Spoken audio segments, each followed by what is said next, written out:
Well, I think that this year is absolutely the year in the scientific field of allergy and clinical immunology, in which we are now experiencing, also in clinical practice, the use of many biologics for allergic disease, such as asthma, severe asthma mainly, but also atopic dermatitis,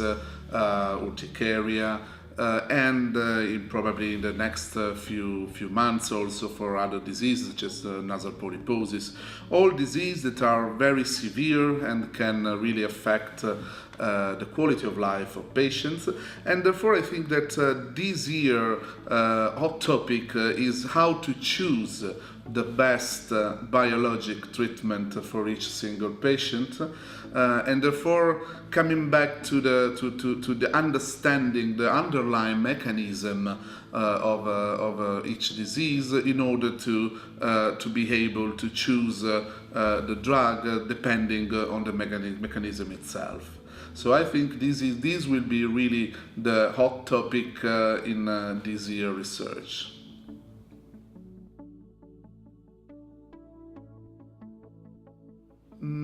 I would like to follow different kind of session, of course, also because allergy and clinical immunology is such a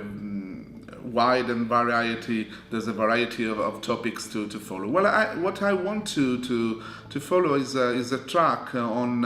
microbiome and microbiota influence on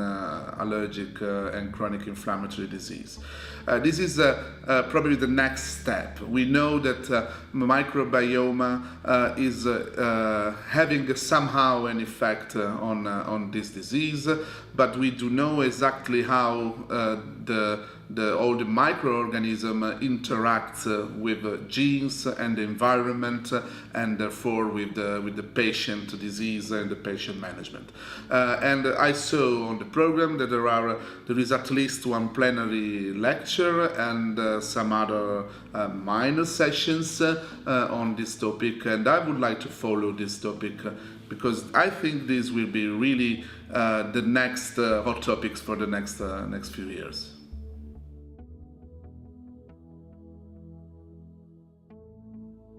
I would like to take the opportunity of being here in this European Congress to try to also to focalize the attention on the assessment of small airway function, which is the silent part of the airways, as it says, because with the normal spirometry, with the normal techniques we have to assess lung function, this part of the airways is not possible to assess it in a proper way, and there are some new techniques actually used since 4 or 5 years ago and until now, such as impulse oscillometry and some others, which are more precise in assessing small airway involvement in asthma, for example, or other inflammatory disease. And I think this will be another tool we can add to the commonly used tools and techniques that will help us in personalizing better the diagnosis and therefore the treatment for each patient.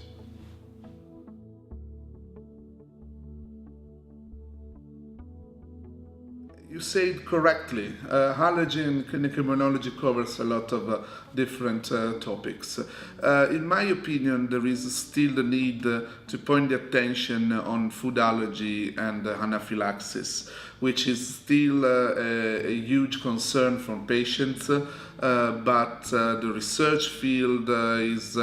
not covered, maybe at least as other fields in allergy and clinical immunology, by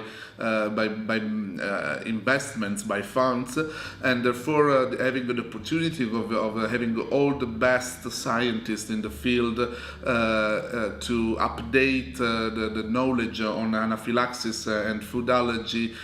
is a great opportunity not to miss, and is also an opportunity to disseminate to the people, to people not attending to this Congress, the importance of being aware about the severity, the possible severity of food allergy, and therefore with the most severe reaction, which is anaphylaxis.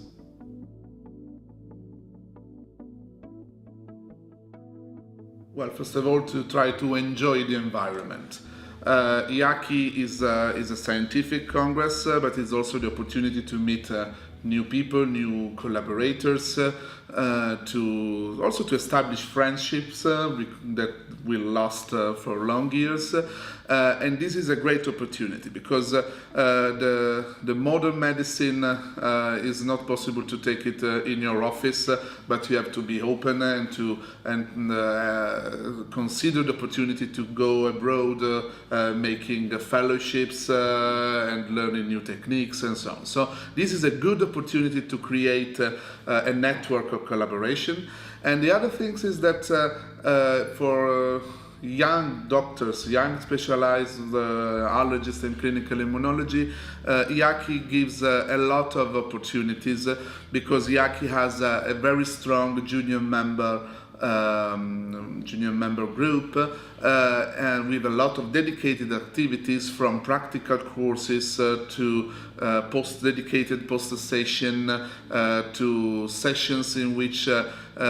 more experienced scientists try to explain how to be successful in your career and so on. So it's a great opportunity, I think, for young doctors to be directly involved in the so-called EAACI family.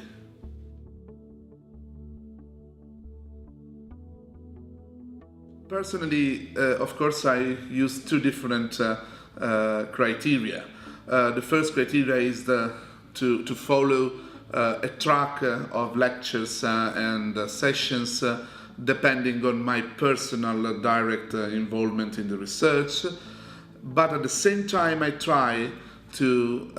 go out of this topic and to try to cover those topics I do not cover so much in my clinical practice and in my clinical research. So therefore, I always try to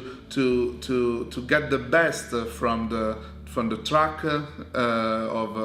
what I'm already working on, and try to get some insights,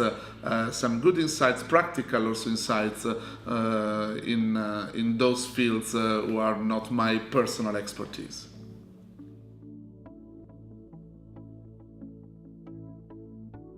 It is absolutely relevant because EAACI gives the opportunity, as I told you before, to also to attend very practical sessions, practical courses, and therefore understanding directly how a technique works, and also to have the opportunity to see the highest knowledge on any specific topic. So when I personally come back from each EAACI Congress, I always bring with myself a lot of knowledge and a lot of practical abilities, new practical abilities. And if we try to use this knowledge and practical abilities to be directly applied in clinical practice, I think clinical practice will be really improved.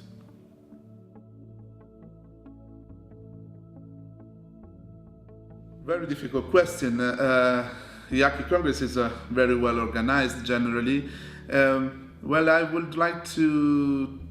probably to improve all the techniques that we have to collaborate with other doctors. So I will try to improve, for example, the internet application, the mobile phone application, in order to not only to see the program, but maybe to really to share our vision on what the program is presented, and try to mix the people that are attending the Congress with the same ideas, same possible contribution in future studies and so on. So creating a more social, let's say, application, for example, that will help the people to meet each other for following their personal interest.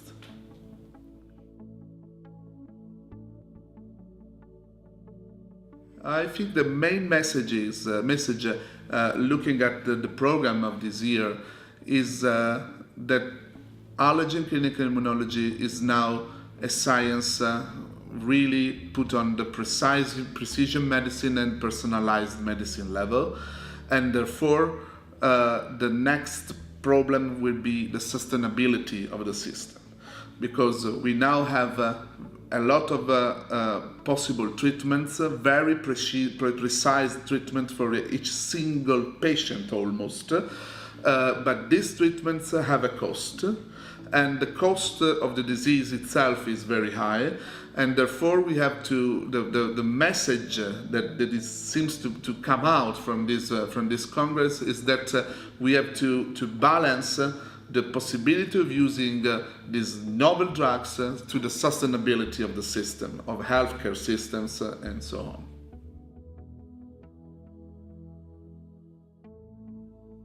The challenge is, in fact, the possibility of getting the sustainability of the system, and I think the best way is to enhance the science in order to understand, to find good biomarkers, really good biomarkers, possibly non-invasive biomarkers, possibly cheap biomarkers, in order to correlate these biomarkers with a predictive effect of each single biologic drug. Therefore, in this case, we will be able to really stratify patients according to a measurable thing, such as a biomarker, and therefore trying to really assign to each single patient